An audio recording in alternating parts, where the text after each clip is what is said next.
चलिएगा, अब देखेंगे हम सपोर्टिव कनेक्टिव टिश्यू के बारे में। ठीक है जी। अब देखिए, मैंने जब शुरुआत की थी तो मैंने उस समय भी बताया था कि कनेक्टिव टिश्यू प्रॉपर के अंदर जो आपके पास मैट्रिक्स होती है वो मिनरलाइज्ड नहीं होती है, और जब हम सपोर्टिव कनेक्टिव टिश्यू के बारे में पढ़ेंगे तो वहां पर एग्जैक्टली मिनरल की डेपोजिशन मिलेगी। तो आपके पास यहाँ पर सपोर्टिव कनेक्टिव टिश्यू में जो मैट्रिक्स है वो डेंसली मिनरलाइज्ड है। मीन बाय मिनरल कंटेंट यहां पर आपको बहुत ज्यादा दिखाई पड़ेगा, जिसकी वजह से आपके पास ये पर्टिकुलर जो टिश्यू है वो हार्ड होना शुरू हो जाती है। तो ये आपको ध्यान देना है कि ये एक तरह से सपोर्ट करने में कहीं ना कहीं आपके पास कनेक्टिव टिश्यू हमें हेल्प करता है, और इसी पर्टिकुलर सपोर्टिव कनेक्टिव टिश्यू को हम skeletal tissue of the body के नाम से भी जानते हैं। तो क्लियर हो गई जी ये। अब ध्यान दीजिएगा, स्केलेटल आपके पास कनेक्टिव टिश्यू या सपोर्टिव कनेक्टिव टिश्यू में हम दो चीजों के बारे में पढ़ते हैं, एक है आपके पास कार्टिलेज और दूसरी है आपके पास में बोन। अब जरा ध्यान दीजिएगा, दोनों में जो मेन अंतर है वो अंतर कहां पर है, तो ध्यान दीजिए, जो कार्टिलेज है वो होती सॉलिड है लेकिन सेमी रिजिड है। सेमी रिजिड का मतलब ये हुआ कि आपके पास इसमें फ्लेक्सिबिलिटी कहीं ना कहीं आपको मिलती है, लेकिन जो बोन होती है वो आपके पास टोटली रिजिड होती है। इसका मतलब ये हुआ कि उसके अंदर कोई फ्लेक्सिबिलिटी नहीं होती है, और आपके पास बोन जो है वो फुली मिनरलाइज्ड सपोर्टिव कनेक्टिव टिश्यू है। फुली मिनरलाइज्ड का मतलब क्या हुआ, जो मैट्रिक्स है उसके अंदर मिनरल की क्वांटिटी सबसे ज्यादा मिलती है, इसीलिए बोन जो है वो आपके पास कभी भी फ्लेक्स नहीं कर सकती, बेंड नहीं कर सकती है। अब ध्यान दीजिएगा, एक वर्ड यूज की जाती है जो आप कई बुक्स के अंदर पढ़ेंगे, वो वर्ड है pliable and non pliable, PLIABLE। तो ध्यान दीजिए, और नॉन तो आपको आता ही होगा। देखिए, नॉन प्लायबल का मतलब होता है जो चीज बेंड नहीं कर सकती है, प्लायबल का मतलब होता है जो चीज बेंड कर सकती है। अब ध्यान दीजिएगा, एक सूखी लकड़ी तो आपने देखी होगी, और मान लीजिए वो मोटी हो लकड़ी, तो क्या आप उस चीज को बेंड कर पाएंगे, तो नहीं बेंड कर पाएंगे, तो आप वर्ड यूज करेंगे नॉन प्लायबल हो गई। तो बोन जो है वो आपके पास एक फुली मिनरलाइज्ड सपोर्टिव कनेक्टिव टिश्यू है, और जब मिनरलाइजेशन पूरी तरह से कंप्लीट हो जाती है तो वो पर्टिकुलर चीज आपके पास बेंड नहीं कर पाती है, क्योंकि उसके अंदर मैट्रिक्स का कंटेंट जो फ्लूडी नेचर होना चाहिए था वो आपके पास प्रेजेंट नहीं दिखाई पड़ता है। दूसरी जो कार्टिलेज है, कार्टिलेज एक प्लायबल स्ट्रक्चर है, प्लायबल सपोर्टिव कनेक्टिव टिश्यू है।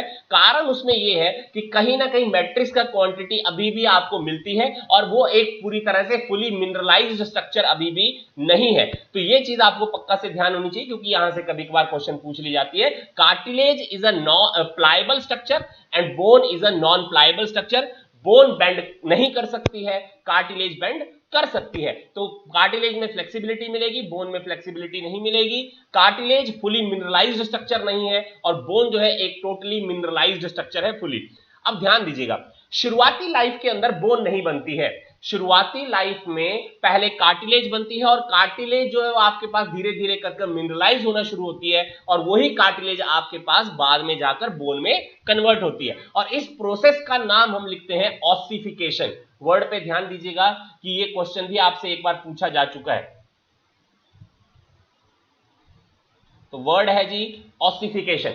ऑसिफिकेशन का मतलब मिनरलाइजेशन ही होता है, फुली मिनरलाइजेशन ही होती है। तो ध्यान दीजिए, कार्टिलेज जो है वो आपके पास बोन में कन्वर्ट करती है। कार्टिलेज कब बोन में कन्वर्ट करेगी, जब कार्टिलेज में लगातार आपके पास मिनरल की डेपोजिशन होती रहेगी, तो आपकी कार्टिलेज जो है वो बोन के अंदर कन्वर्ट हो जाती है। अब ध्यान दीजिएगा, पहला जो हम यहां से इंपॉर्टेंट वाला पार्ट पढ़ने वाले हैं वो है कार्टिलेज के बारे में। अब ध्यान दीजिए, कार्टिलेज के देखिए सारे इंपॉर्टेंट पॉइंट हैं, सभी के सभी आने चाहिए। देखिए एक बार जब आप पढ़ना शुरू कर देंगे सब चीजों को, तो आपको चीजें रिमेंबर भी होना शुरू हो जाएंगी। अब ध्यान दीजिए, कार्टिलेज की आउटर कवरिंग का नाम लिखा जाता है पेरिकॉन्ड्रियम। देखिए PERI जहां पर भी वर्ड लग जाएगा तो मीन बाय आउटर ही होगा, ठीक है। तो outer covering of the cartilage को पेरिकॉन्ड्रियम के नाम से जानते हैं। देखिए कॉन्ड्रियम जो वर्ड यूज हुआ तो इसका मतलब कार्टिलेज के लिए यूज हुआ, तो कार्टिलेज की आउटर कवरिंग का नाम पेरिकॉन्ड्रियम हो गया। और ये पेरिकॉन्ड्रियम बेसिकली आपके पास व्हाइट फाइब्रस कनेक्टिव टिश्यू से बना हुआ है। तो व्हाइट फाइब्रस कनेक्टिव टिश्यू का मतलब क्या हुआ, कोलेजन जो है वो आपके पास पेरिकॉन्ड्रियम में आपको मिल रही है। दूसरी बात, कार्टिलेज को जो प्रोड्यूस करने वाले सेल आपके पास यहां पर दिखाई पड़ते हैं वो पेरिफेरी पर अरेंज होते हैं, जिनका नाम कॉन्ड्रियोब्लास्ट कहा जाता है। देखिए अब जहां पर भी वर्ड आपके पास ब्लास्ट लग जाएगा, ब्लास्ट का मतलब होगा आपके पास सिंथेटिक सेल हो गया। वो कॉन्ड्रियो वर्ड आपके पास कार्टिलेज के लिए यूज कर रहे हैं, और सिंथेटिक आपके पास वर्ड जो है आप ब्लास्ट के लिए यूज कर रहे हैं। तो इसका मतलब कॉन्ड्रियोब्लास्ट का मतलब क्या हुआ, कार्टिलेज को बनाने वाला जो सेल है, तो कार्टिलेज को प्रोड्यूस करने वाले सेल का नाम लिखा जाता है कॉन्ड्रियोब्लास्ट। अब ध्यान दीजिएगा क्या लिखता है, these are active cells and divide to form the chondrocyte. अब ध्यान दीजिए क्योंकि सिंथेटिक सेल है, ब्लास्ट का मतलब क्या होता है, फट जाना ना, तो इसका मतलब कॉन्ड्रियोब्लास्ट जो है वो आपके पास एक तरह के एक्टिव सेल होते हैं।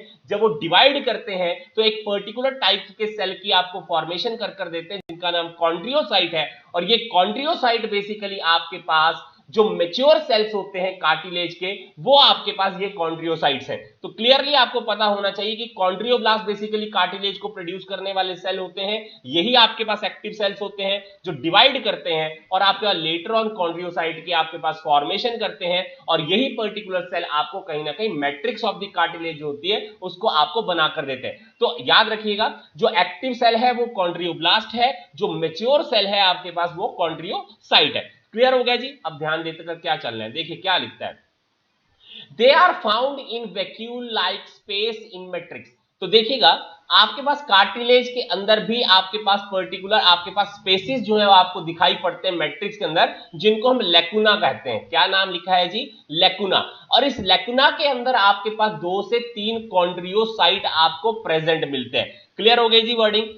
फिर से देख लें, कार्टिलेज के मैट्रिक्स के अंदर कुछ स्पेसिस आपको मिलती हैं, इन स्पेसिस का नाम लेकुना लिखा जाता है या लेकुने लिखा जाता है, जिसके अंदर आपको 2 से 3 कॉन्ड्रियोसाइट की आपको प्रेजेंस जो है वो आपको मिलती है। अब बात यह आ गई, हमें ये तो पता लग गया कि बनाने वाले सेल जो कार्टिलेज कौन कौन से हैं, तो कार्टिलेज को घटाने वाले सेल भी आपके पास प्रेजेंट है जो कार्टिलेज को डिस्ट्रॉय कर सकते हैं, जिनका नाम कॉन्ड्रियोक्लास्ट है। तो कॉन्ड्रियोक्लास्ट कार्टिलेज को डिस्ट्रॉय करने वाले आपके पास सेल होते हैं। इस कार्टिलेज के अंदर जो आपके पास प्रोटीन एज सच में आपको प्रेजेंट मिलती है, उस प्रोटीन का नाम है कॉन्ड्रोइन प्रोटीन या कॉन्ड्रोइन प्रोटीन होती है। और ये कॉन्ड्रोइन प्रोटीन आपके पास बेसिकली जो है वो आपके पास mucopolysaccharide that is hyaluronic acid से बनी होती है और कॉन्ड्रोइटिन 6 सल्फेट के आपके पास प्रेजेंस के साथ में आपको ये बनी हुई मिलती है। आपको ये चीज तो याद नहीं रखनी है, लेकिन ये याद रखना है कि मैट्रिक्स जो है वो कार्टिलेज का कॉन्ड्रोइन नाम की प्रोटीन होती है, कॉन्ड्रिन नाम की प्रोटीन होती है, उससे आपको बना हुआ मिलता है। अब देखिए मैंने फिर से कहा था कि कार्टिलेज की एक खासियत क्या है, वो आपके पास इलास्टिसिटी अभी भी उसके अंदर होती है, फ्लेक्सिबिलिटी अभी भी उसके अंदर प्रेजेंट है, लेकिन मैट्रिक्स अभी भी आपके पास कहीं ना कहीं एक सॉलिड सब्सटेंस है, पूरी तरह से रिजिड तो नहीं है, क्योंकि रिजिड होगा तो इसका मतलब ये होगा कि आपके पास यहां पर फ्लेक्सिबिलिटी की पावर कार्टिलेज में नहीं होगी, लेकिन कार्टिलेज एक फ्लेक्सिबल स्ट्रक्चर है, इसीलिए एक सेमी रिजिड फॉर्म है। तो ये आपको कहीं ना कहीं पता होना चाहिए। इसके अलावा जो कार्टिलेज होती है, उस कार्टिलेज का जो मैट्रिक्स होता है उसके अंदर अपनी कोई ब्लड सर्कुलेशन आपको नहीं मिलती है कार्टिलेज के अंदर, क्योंकि कार्टिलेज में ब्लड सर्कुलेशन होने की कोई जरूरत ही नहीं होती है, क्योंकि कार्टिलेज को ऐसा जो ब्लड की सप्लाई होती है वो कहीं ना कहीं बोन के द्वारा ही की जाती है। बोन की जो आपके पास आउटर आर्टरीज होती हैं वो कहीं ना कहीं इसी कार्टिलेज को ब्लड की सप्लाई करने की कोशिश करती है। ये चीज आपको कहीं ना कहीं पता होनी चाहिए। हाँ जी, देखिएगा ये जो कॉन्ड्रिन नाम की प्रोटीन है, ये कॉन्ड्रिन नाम की प्रोटीन आपके पास कार्टिलेज के मैट्रिक्स के अंदर पाई जाती है। ठीक है, अब कार्टिलेज के मैट्रिक्स के अंदर ये जो कॉन्ड्रिन नाम की प्रोटीन या कॉन्ड्रोइन नाम की जो प्रोटीन है वो बेसिकली आपके पास म्यूकोपॉलीसेकेराइड, जिसका नाम आपके पास हाइलोरनिक एसिड है, और आपके पास कॉन्ड्रोइटिन 6 सल्फेट, इन दोनों की कॉम्बिनेशन से आपको बनी हुई ये प्रोटीन आपको कहीं ना कहीं मिलती है। देखिए इसकी कोई आपको ज्यादा इंपॉर्टेंस नहीं पढ़नी है, ना तो आपके इतने से कोर्स के अंदर इसकी कोई ज्यादा इंपॉर्टेंस है। आपको क्या याद रखना है, कार्टिलेज की आउटर कवरिंग का नाम पेरिकॉन्ड्रियम। ठीक है जी। दूसरा, कार्टिलेज को प्रोड्यूस करने वाले एक्टिव सेल का नाम कॉन्ड्रियोब्लास्ट। थर्ड, आपके पास यही जो आपके पास कॉन्ड्रोब्लास्ट होते हैं, जब ये डिवाइड करते हैं तो एक मैच्योर सेल की फॉर्मेशन करते हैं जिनका नाम कॉन्ड्रियोसाइट होता है। ये कॉन्ड्रियोसाइट मैट्रिक्स के अंदर जो कुछ स्पेसिस होते हैं जिनका नाम लेकुने है, उन लेकुने के अंदर 2 से 3 नंबर आपके पास कॉन्ड्रियोसाइट का आपके पास प्रेजेंस में मिलता है। कॉन्ड्रियोक्लास्ट कार्टिलेज को डिस्ट्रॉय करने वाले सेल होते हैं। कॉन्ड्रोइन नाम की प्रोटीन आपके पास मैट्रिक्स ऑफ द कार्टिलेज के अंदर पाई जाती है। कार्टिलेज बेसिकली आपके पास एक सेमी रिजिड स्ट्रक्चर है, इलास्टिक पावर अभी भी उसके अंदर मौजूद है। ब्लड सर्कुलेशन एज सच में कार्टिलेज में एब्सेंट होती है, बोन में पाई जाती है। जो कार्टिलेज है वो बेसिकली तीन तरह की है, ठीक है। कितनी तरह के कार्टिलेज के बारे में डिस्कशन हो रही है? तीन तरह की। एक कार्टिलेज का नाम है हाइलाइन कार्टिलेज, दूसरे का नाम है fibrous cartilage, that is being divided into two type of a cartilage, one is the elastic cartilage and second is the white fibrous cartilage, and third cartilage is being termed as calcified cartilage. देखिए सभी से कभी कभी कभार आपसे question पूछा गया है, ठीक है। अब हम एक एक कर कर इन पर्टिकुलर कार्टिलेज को डील करने की कोशिश करते हैं। देखिए सबसे पहले कार्टिलेज का नाम है हाइलाइन कार्टिलेज। देखिए हाइलाइन जो वर्ड यूज किया जाता है वो किया जाता है ग्लास लाइक सब्सटेंसेस के लिए। अब ग्लास तो सबने देखा होगा, तो ग्लास कैसा होता है? एक तरह से ट्रांसपेरेंट ना। तो इसका मतलब ये हुआ कि आप एक साइड से दूसरी साइड की विजिबिलिटी जो है वो बहुत कॉमनली आपके पास ग्लास के थ्रू हो सकती है। ये कार्टिलेज भी कुछ ऐसी ही है। ये कार्टिलेज कुछ ऐसी है कि आपके पास ये ग्लास लाइक कार्टिलेज है, शाइन करने वाली कार्टिलेज है। तो क्या बोलते हैं, जो शुरुआती आपके पास एम्ब्रियोनिक स्केलेटन होती है वो बेसिकली इसी कार्टिलेज से बनी होती है। मैंने पहले कह दिया कि शुरुआत में बोन तो होती नहीं है, तो शुरुआत में क्या चीज होती है? कार्टिलेज होती है। तो एम्ब्रियोनिक जो आपके पास स्केलेटन है वो कहीं ना कहीं जिस कार्टिलेज से बना हुआ होता है वो आपके पास हाइलाइन कार्टिलेज है। अब जरा ध्यान दीजिए क्या लिखता है, Therefore, maximum bones of the body are cartilaginous bone। देखिए बहुत आसानी से यहां पर लिख भी दिया है कि आपके पास हम जिनको हम बोन कह रहे हैं एग्जैक्टली में वो बोन तो है ही नहीं है। वो है ही क्या है? शुरुआत में कार्टिलेज है ना। तो वही आपके पास hyaline cartilage later on bone के अंदर कन्वर्ट कर जाती है और उस बोन को हम कार्टिलेजिनस बोन कहते हैं शुरुआत के अंदर। क्लियर हो गई? क्योंकि वो सारी की सारी बोन किससे डेवलप होंगी? वो आपके पास हाइलाइन कार्टिलेज से आपको बनी हुई दिखाई पड़ती है। तो क्लियर हो गया जी ये चीज। अब हमें पहले पता है कि हमने पहले पढ़ लिया था कि जो आउटर कवरिंग होती है कार्टिलेजेस को हम पेरिकॉन्ड्रियम के नाम से जानते हैं। मैंने फिर से ये कहा था कि आपके पास हाइलाइन का मीनिंग ग्लास लाइक होता है। तो यहां पर जो इस कार्टिलेज का मैट्रिक्स है वो ग्लास लाइक होती है, मीन बाय क्लियर है, या हाइलाइन इसकी मैट्रिक्स होती है। Fibres are completely absent. जरा ध्यान दीजिए वर्ड क्या लिखा हुआ है, फाइबर जो है वो बेसिकली आपके पास एब्सेंट मिलते हैं in the matrix of the cartilage. इसी वजह से आपके पास एग्जैक्टली में ये कार्टिलेज जो है वो एक तरह से ट्रांसपेरेंट है या आपके पास एक तरह से ट्रांसलूसेंट है। तो क्लियरली आपको पता होना चाहिए कि फाइबर यहां पर एग्जैक्टली में आपको एब्सेंट मिलते हैं। अगर कोई फाइबर अगर आपको थोड़ा बहुत दिखाई भी पड़ेगा तो वो सिर्फ कोलेजन के फाइबर है और वो भी आपके पास बहुत दूर दूर पड़े होते हैं। इसका मतलब है वो एक तरह से फाइबर नेग्लिजिबल मात्रा के अंदर प्रेजेंट है या तो है ही नहीं है। मैट्रिक्स जो है वो स्लाइटली ब्लूइश कलर की होती है और ट्रांसलूसेंट होती है। ट्रांसलूसेंट का मतलब है अगर आप ऐसी कार्टिलेज की कहीं ना कहीं एक्सरे शूट करने की कोशिश करेंगे तो वो ब्लैकिश डिस्कलरेशन आपको दिखाई पड़ेगी एक्सरेज के ऊपर। तो ये हो गया ट्रांसलूसेंट। फिर से समझ ले, हाइलाइन कार्टिलेज इनिशियल स्केलेटन जो एम्ब्रियो का होता है उसको बनाने में यही कार्टिलेज हेल्प करती है और इसी कार्टिलेज से मैक्सिमम नंबर ऑफ बोन आपकी जो बच्चे की होती है वो आपको बनती हुई दिखाई पड़ती है, जिनको कार्टिलेजिनस बोन के नाम से जानते हैं। मैट्रिक्स जो इस कार्टिलेज का है वो आपके पास ग्लास लाइक इसलिए होता है क्योंकि फाइबर यहां पर कंप्लीटली एब्सेंट मिलेंगे। कोई फाइबर अगर आपको थोड़ा बहुत दिखाई भी पड़ता है तो वो सिर्फ कोलेजन का फाइबर है। ट्रांसलूसेंट टाइप की आपके पास ये कार्टिलेज होती है। मैट्रिक्स जो है वो ब्लूइश डिस्कलरेशन आपको देता हुआ दिखाई पड़ेगा। अब आपके पास पता होना चाहिए कि एग्जैक्टली में इसके अलावा देखिए हमने ये तो कह दिया एम्ब्रियोनिक स्केलेटन जो होती है वो कहीं ना कहीं आपके पास इसी हाइलाइन कार्टिलेज से आपको बनी हुई दिखाई पड़ती है, लेकिन इसके अलावा भी आज की डेट में भी ये हाइलाइन कार्टिलेज किन किन जगहों पर मौजूद है वो आपको पता होना चाहिए अडल्ट के अंदर। तो अडल्ट में जो नेजल सेप्टम होती है वहां पर आपके पास ये पर्टिकुलर कार्टिलेज मिलती है। जो शी शेप्ड आपके पास पर्टिकुलर रिंग्स होती है ट्रैकिया और ब्रोंकाई की, वहां पर भी आपको हाइलाइन कार्टिलेज दिखती है।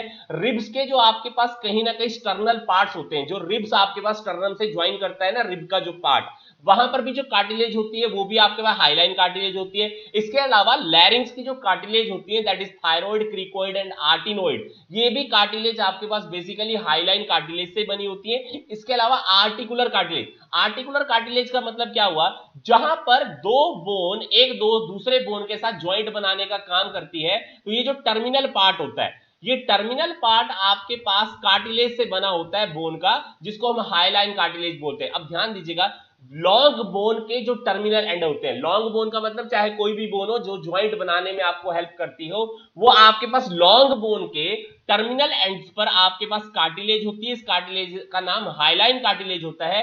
लेकिन क्योंकि ये ज्वाइंट बनाने में हेल्प करने वाली आपके पास ये कार्टिलेज हो गई लॉन्ग बोन में, इसीलिए इस कार्टिलेज का नाम हमने हाइलाइन कार्टिलेज ना रखते हुए नाम लिख दिया आर्टिकुलर कार्टिलेज। क्योंकि यहां से एक वर्ड है, वर्ड का नाम है आर्टिकुलेशन। आर्टिकुलेशन का मतलब होता है ज्वाइंट की फॉर्मेशन। अब ध्यान दीजिए, जो लॉन्ग बोन है उनकी जो टर्मिनल एंड्स हैं, उन टर्मिनल एंड्स के थ्रू आपके पास कहीं ना कहीं ज्वाइंट बनता है। लेकिन लॉन्ग बोन का जो पार्ट आपके पास ज्वाइंट बनाने में एग्जैक्टली में हेल्प कर रहा है, वहां पर आपके पास बोन नहीं है, वो एग्जैक्टली में आपके पास कार्टिलेज है। और वो कार्टिलेज हाइलाइन कार्टिलेज है, लेकिन मॉडिफाइड टर्म हमने यूज करना शुरू कर दी, दैट इज आर्टिकुलर कार्टिलेज। अब देखिए यहां पर एक डायग्रामेटिक रिप्रेजेंटेशन भी हमने दिखाई है। यहां पर आपको फाइबर नहीं दिखाई पड़ेंगे।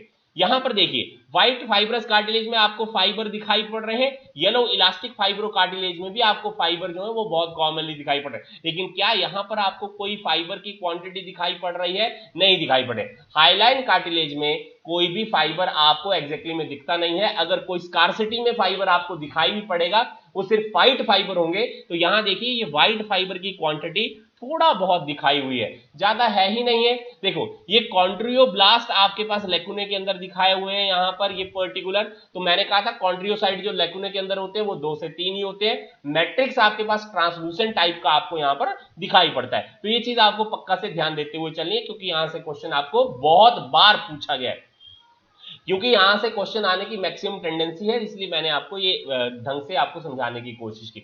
चलिए दूसरी कार्टिलेज का नाम है फाइब्रस कार्टिलेज। देखिए फाइब्रस कार्टिलेज में 2 तरह की कार्टिलेज मेनली पढ़ी जाती है। एक आपके पास इलास्टिक कार्टिलेज आती है और दूसरी आपके पास व्हाइट फाइब्रस कार्टिलेज आती है। अब जरा ध्यान देने की कोशिश करिएगा। देखिए पेरिकॉन्ड्रियम तो होगा ही होगा, क्योंकि कार्टिलेज तो है ही है। लेकिन यहां इलास्टिक कार्टिलेज में जो मैट्रिक्स है, उस मैट्रिक्स के अंदर किसके फाइबर मिलेंगे आपको? येलो फाइबर की क्वांटिटी आपको ज्यादा मिलेगी।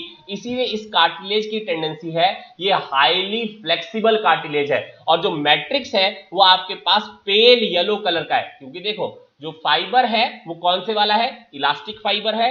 और इलास्टिन फाइबर कैसी होती है? येलोइश डिस्कलरेशन देने वाली। इसीलिए मैट्रिक्स भी कैसा दिख रहा है आपको? पेल येलो कलर का। अब ये कार्टिलेज कहां प्रेजेंट होती है? तो कहां है? Tip of the nose, ear pinna. Tip of the nose, ear pinna, epiglottis. ध्यान दीजिएगा एपिग्लॉटिस एक आपके पास इलास्टिक कार्टिलेज है। यहां से क्वेश्चन आपके पास पूछी जाती है। अब देखिए लैरिंग्स में आपके पास जो सेंटोरिनी की कार्टिलेज ऑफ सेंटोरिनी होती है, उसकी जो आपके पास एग्जैक्टली में कार्टिलेज है वो इलास्टिक कार्टिलेज है। लेकिन जब आपने लैरिंग्स की और कार्टिलेज के बारे में पढ़ा था, चाहे वो थायराइड थी, क्रिकोइड थी या आर्टिनोइड थी, वो कार्टिलेज आपके पास हाइलाइन कार्टिलेज है। तो ये चीज आपने भूलनी नहीं है, क्योंकि यहां से क्वेश्चन पूछी जाती है। कार्टिलेज ऑफ सेंटोरिनी जो लैरिंग्स के अंदर पाई जाती है वो आपके पास इलास्टिक कार्टिलेज है, जबकि आपका क्रिकोइड, आर्टिनोइड या आपके पास जो भी आपके पास कार्टिलेज और होती है लैरिंग्स के अंदर, वो हाइलाइन टाइप की कार्टिलेज होती है। इसके अलावा जो एस्टोचियन ट्यूब होती है, उसकी जो वॉल होती है, वहां पर भी जो कार्टिलेज पाई जाती है वो भी इलास्टिक ही कार्टिलेज आपको मिलती है। तो इलास्टिक कार्टिलेज की टेंडेंसी है, हाईली फ्लेक्सिबल कार्टिलेज है ये, तो बेंड कर सकती है, बहुत कॉमनली ब्रेक होने की इसकी कोई टेंडेंसी आपको नहीं मिलेगी। उसके बाद देखेंगे आप व्हाइट फाइब्रस कार्टिलेज आती है। देखिए व्हाइट जहां पर वर्ड आ गया तो इसका मतलब किसके बारे में बात करने वाले हैं आप? कोलेजन के बारे में बात करने हैं। अब इस व्हाइट फाइब्रस कार्टिलेज की जो इंपॉर्टेंट टेंडेंसी क्या हो गई? पेरिकॉन्ड्रियम यहां पर एब्सेंट है। वर्ड क्या लिख रहे हैं जी? पेरिकॉन्ड्रियम की एब्सेंस हो गई। क्यों एब्सेंस हो गई? देखिए जरा, because complete fibrous connective tissue is converted into cartilage. पूरा का पूरा जो आपके पास कोलेजन है, वो कोलेजन ही बेसिकली आपके पास कार्टिलेज के अंदर कन्वर्ट हो गया। तो क्या किसी पेरिकॉन्ड्रियम की कोई जरूरत है कार्टिलेज को प्रोटेक्ट करने के लिए? नहीं, क्योंकि व्हाइट फाइब्रस कनेक्टिव टिश्यू की हमें पहले से खासियत पता है कि टेंसाइल स्ट्रेंथ बहुत ज्यादा होती है।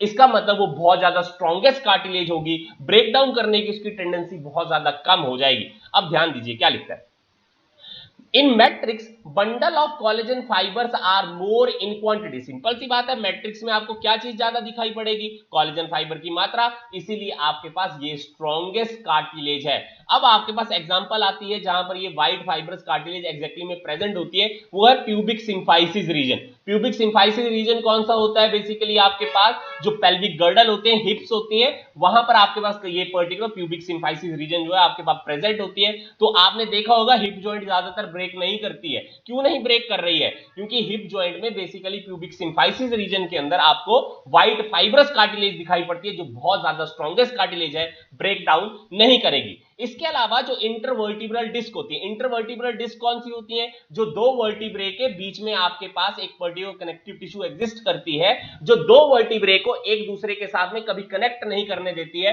तो एक तरह से कुशन पैड की तरह आपके पास इंटरवर्टिब्रल डिस्क हेल्प कर रही होती है, जो आपके पास कहीं ना कहीं मैकेनिकल शॉक से, जर्किंग से आपके पास वर्टिब्रल कॉलम को कहीं ना कहीं बचा रही होती है। तो ये इंटरवर्टिब्रल डिस्क जो है, यहां पर जो आपके पास कार्टिलेज प्रेजेंट होती है, ये भी व्हाइट फाइब्रस कार्टिलेज है। ध्यान देते हुए चलिएगा, प्यूबिक सिम्फाइसिस रीजन और इंटरवर्टिब्रल डिस्क के अंदर जो आपके पास कार्टिलेज प्रेजेंट है, वो व्हाइट फाइब्रस कार्टिलेज आपको मिलती है। तो क्लियरली आपको ये चीज पता होनी चाहिए, ये आपको पूरी तरह से क्वेश्चन आपके पास क्वेश्चन पूछी जाती है। अब जरा ध्यान दीजिएगा क्या लिखता है, लास्ट लाइन को जरा देखने की कोशिश करेगा। Slight elongation of the body after the death or in sleeping posture is due to the relaxation of the disc। देखिएगा, फाइबर है तो कहीं ना कहीं कॉन्ट्रैक्शन तो करेगा, और अगर कॉन्ट्रैक्शन करेगा तो आपके पास बॉडी की लेंथ जो है वो छोटी हो जाती है। लेकिन क्या लिखता है, जब आप डेथ हो जाती है किसी पर्सन की, या आप स्लीप में चले जाते हैं, उस दौरान में बॉडी थोड़ा सा लंबी हो जाती है। वो लंबी क्यों हो जाती है? क्योंकि इंटरवर्टिब्रल डिस्क को अपना काम जो है अभी कुछ समय के लिए नहीं करना होता है, तो वो कॉन्ट्रैक्टेड स्टेट में नहीं रहती है, वो रिलैक्स स्टेट में चली जाती है। इसीलिए आपके पास में स्लीपिंग के दौरान में, या जब डेथ हो जाती है किसी पर्सन की, तो उस समय थोड़ा सा बॉडी जो है वो लंबी दिखाई पड़ती है। तो ये चीज आपको पता होनी चाहिए। उसका कारण क्या है कि आपके पास इंटरवर्टिब्रल जो डिस्क होती है वो रिलैक्सेशन में चली जाती है, जिसकी वजह से डेथ या स्लीपिंग पोस्चर्स के दौरान में आपको कहीं ना कहीं बॉडी इलोंगेटेड दिखाई पड़ती है। तो ये चीज क्लियर होनी चाहिए। उसके बाद आती है आपके पास कैल्सिफाइड कार्टिलेज। ये कैल्सिफाइड कार्टिलेज क्या होती है? एक हाइलाइन कार्टिलेज की ही मॉडिफिकेशन है, क्योंकि हाइलाइन कार्टिलेज जो है वो आपके पास, मैंने पहले कहा था कि कहीं ना कहीं जो शुरुआती आपके पास स्केलेटन बनती है एम्ब्रियो की, वहां पर जो कार्टिलेज प्रेजेंट होती है वो हाइलाइन ही कार्टिलेज होती है। अगर इसी हाइलाइन कार्टिलेज के अंदर कैल्शियम के सॉल्ट जो है मैट्रिक्स के अंदर डिपॉजिट होना शुरू हो जाए, तो इसका मतलब हुआ हाइलाइन कार्टिलेज कैसी होना शुरू हो जाएगी?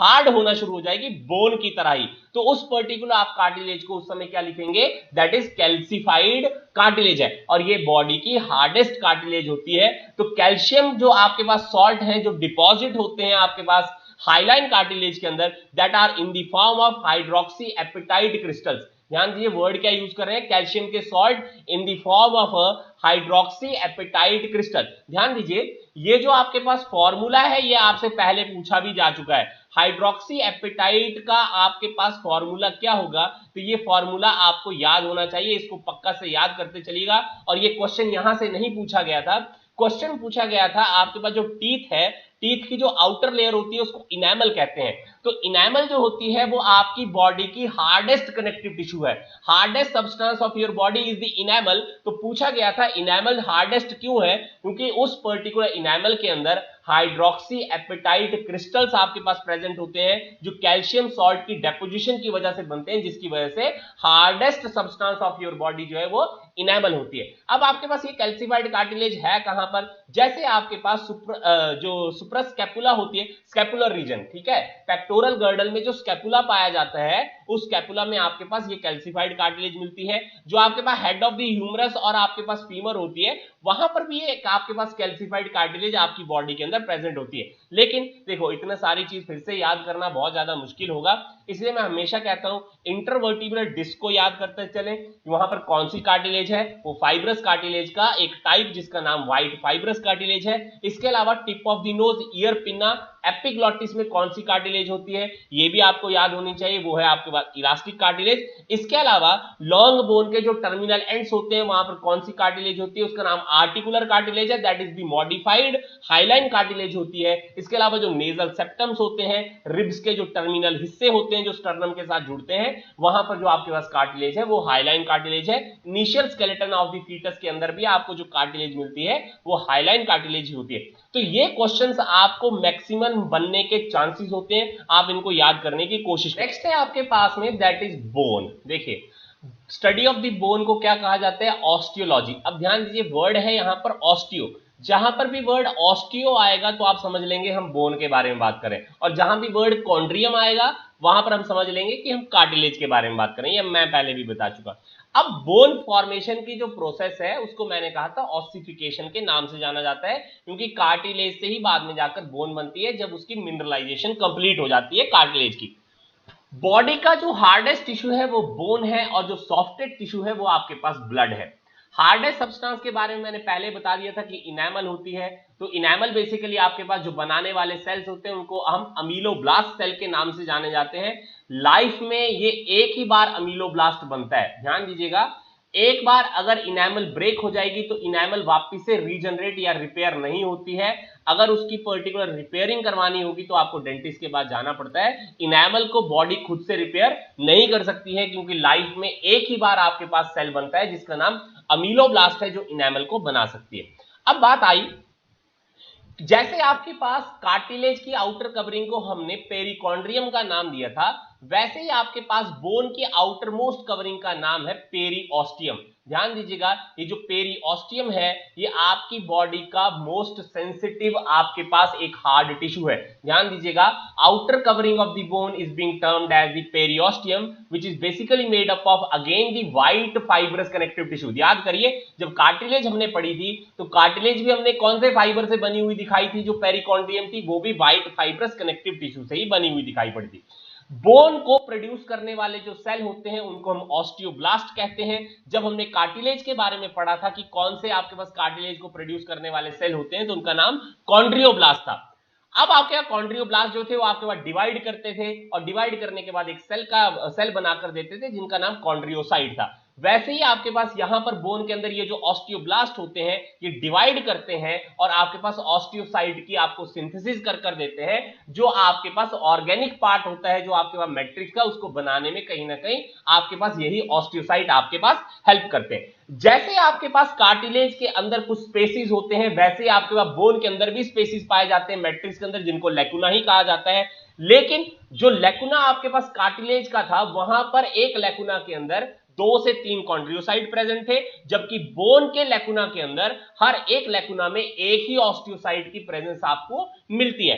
बोन को डिस्ट्रॉय करने वाले जो सेल होते हैं उनको ऑस्टियोक्लास्ट सेल के नाम से जाना जाता है। याद करिएगा, मैंने ब्लास्ट वर्ड यूज किया था सिंथेटिक फंक्शन के लिए, और आपका क्लास्ट वर्ड यूज किया था रिजॉर्प्टिव फंक्शन के लिए या डिस्ट्रक्टिव फंक्शन के लिए। तो ऑस्टियो वर्ड बोन के लिए है, अगर ऑस्टियोब्लास्ट लिख देंगे तो बोन को सिंथेसाइज करने वाला हुआ, ऑस्टियोक्लास्ट लिख देंगे तो बोन को डिस्ट्रॉय करने वाले सेल का नाम ऑस्टियोक्लास्ट हो गया। अब बात यह आई, जो प्रोटीन है आपके पास कहीं ना कहीं बोन के अंदर पाई जाने वाली, उसका नाम ओसीन है, OSSEIN। वहां पर आपके पास कौन सी थी, कॉन्ड्रोइन प्रोटीन। तो ये भी चीज आपको ध्यान रखते हुए चलना है।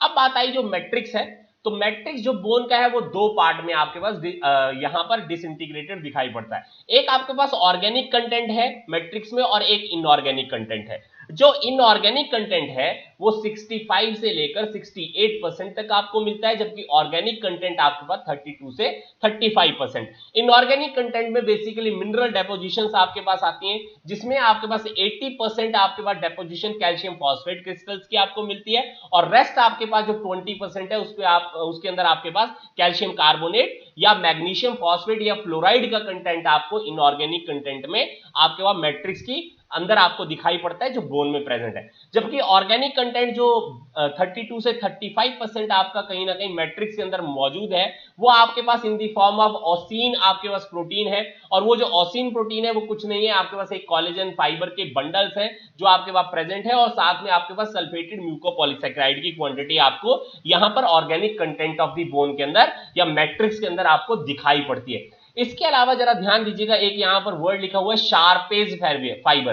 ध्यान दीजिएगा, ये एक बार क्वेश्चन पूछा जा चुका है जहां तक मैंने देखा हुआ है, लेकिन जब आप पोस्ट ग्रेजुएशन में जाते हैं तो वहां पर इसके बारे में बहुत सारी कथा है जो आपको पढ़ने पड़ती है। अब जरा ध्यान दीजिए, शार्पे फाइबर क्या है, लिखा है extra bundle of collagen fibre. Word पे ध्यान दीजिएगा, क्या लिखा है, extra bundle of collagen fibre which are present in the outermost layer of matrix.